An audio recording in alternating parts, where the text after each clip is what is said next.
Kubernetes and GKE Part 14. This episode has 8 questions. For each question, take a moment to think through your own answer before I share a strong approach.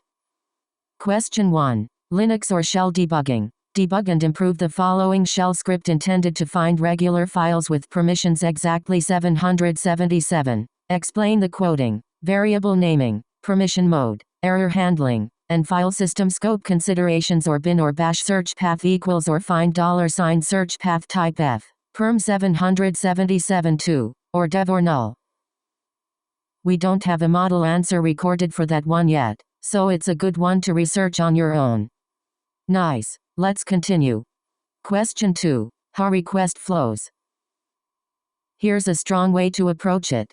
1. User sends deployment YAML using kubectl. 2. API server receives request. 3. Stores cluster state. 4. Scheduler selects suitable node. 5. Kubelet creates pods on worker node. 6. Container runtime starts containers. 7. Kubeproxy enables networking and load balancing. Interview answer. 7 years experience. Kubernetes architecture is divided into control plane and worker nodes. The control plane manages scheduling, orchestration, cluster state, and APIs through components like API server, scheduler, controller manager, and etc.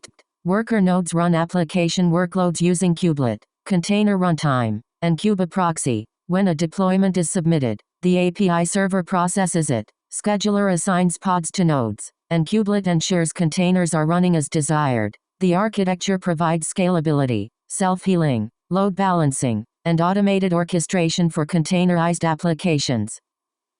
Great, moving on. Question 3. What is a pod? Here's a strong way to approach it.